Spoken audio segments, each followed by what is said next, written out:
Hello, good morning everyone. Ayan, ating kong vlog for today ay eto. Galing kami din sa isa naming kumare at ito, binigyan niya kami ng talbos ng kamote. Dahil marami silang tanim dun sa kanilang harapan ng bahay at dun sa likuran. So ayun, namita siya ng talbos ng kamote at ibinigay niya sa amin. At saka itong okra. Ayan, binigay niya kami ng okra at talbos kamote. Ayan, shout out kay Maring Lourdes. Thank you dito dahil ito ang aming iuulam ngayong tanghali.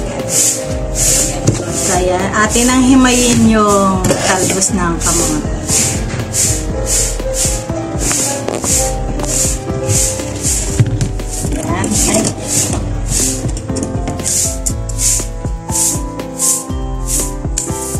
Ano na natin siya? Tanggalin na natin siya sa kanyang tangkay. Ano bang luto ang maganda nere? Ito kasi pwede mo siyang isapaw na sa sinaing o kaya ilaga. Tapos isaw-saw lang siya sa bagoong isda na may kalamansi at sili. Ayan, diba? Pwede na siyang pang-ulam. Solve na ang kainan nito mga kamamala. Ba talaga kapag meron ka sariling taniman eh. Pwede ka magtanim-tanim. Sila kasi meron silang taniman dun sa kanilang sa kanilang harapan ng bahay, tsaka dun sa likuran daw.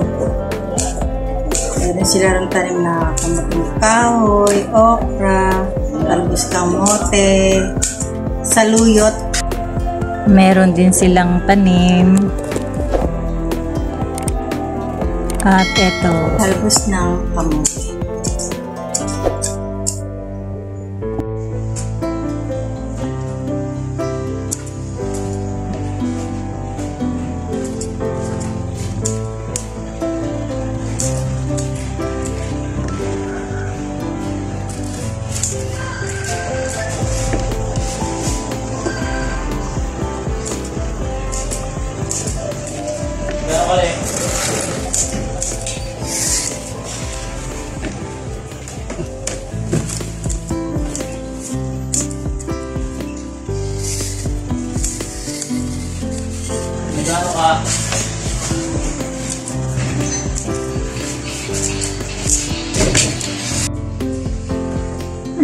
Ayan siya mga kamamala. Press na press ang ating gulay.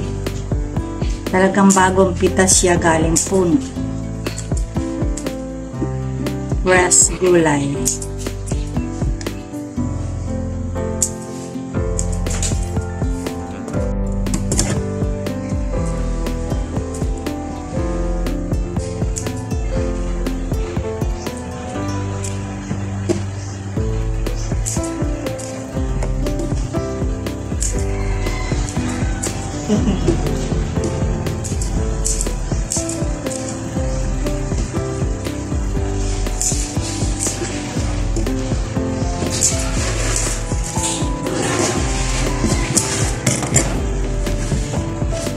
Ayan, tapos na. Ito yung patola na binili ko kanina dun sa nagtitinda. Ang iba ka may lutin ba? Ha? Saan sa taas? Eh, nakuhan ko. Hindi ko naman ito lulutuin. Mamaya pa to. Ayan yung patola at okra. Yan. Mamaya na natin yan lulutuin. Itatago lang muna natin siya. At ang ating iluluto ay ang talbos ng kamote.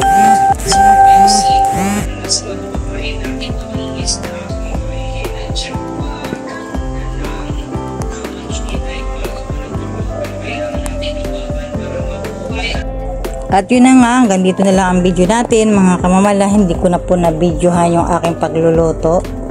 Nakalimutan ko na siyang i-video.